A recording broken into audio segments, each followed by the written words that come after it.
안녕하세요.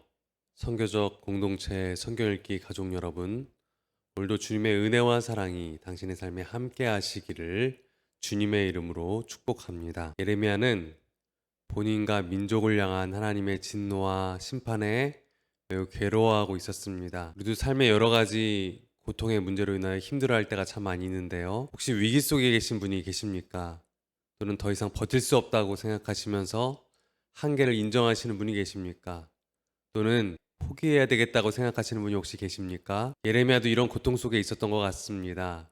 그런데 이 예레미야는 고통 중에 애가를 부르면서도 하나님의 위대하심을 생각하면서 다시 마음을 고쳐먹고 힘을 얻었던 것 같습니다. 예레미야 애가 3장 22절에서 33절 말씀입니다. 여호와의 인자와 긍휼이 무궁하심으로 우리가 진멸되지 아니함이니이다. 이것들이 아침마다 새로우니 주의 성실하심이 크시도소이다. 이스라엘이 범죄하여서 하나님께 심판과 고난을 받고 있었지만 그들이 진멸되지 않았던 이유는 무엇입니까? 바로 하나님의 인자와 긍휼 때문이죠.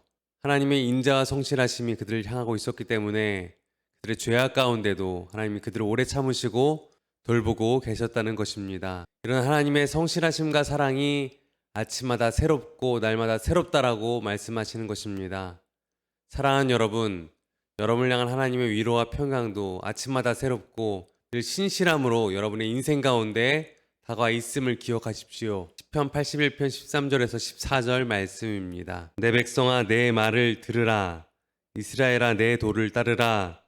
그리하면 내가 속히 그들의 원수를 누르고 내 손을 돌려 그들의 대적들을 치리니. 네, 여러분, 우리는 말씀만 따르면 됩니다. 하나님의 도를 따르기만 하면 주님께서 원수들을 물리쳐 주시고 우리를 반드시 분명하게 승리케 하여 주실 것이라고 약속하고 계신 것입니다. 사랑하는 여러분, 오늘도 좌절하거나 포기하지 마시고 그분의 그 신실하심과 성실하심 가운데 여러분의 인생을 맡기고 그분을 신뢰하며 나아가는 사랑하는 여러분 되시면 좋겠습니다. 그런 승리의 삶 다 사시기를 주님의 이름으로 축복합니다. 주님 아침마다 새로우신 주님의 인자하심 가운데 우리 삶의 문제를 내려놓습니다.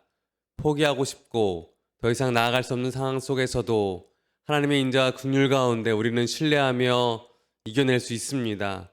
오늘도 그 믿음을 우리에게 주시고 승리케 하여 주시기를 간절히 소원하오니 우리의 왕 되어 주옵소서. 우리의 좋은 통치자 되시는 예수님의 이름으로 기도합니다. 아멘.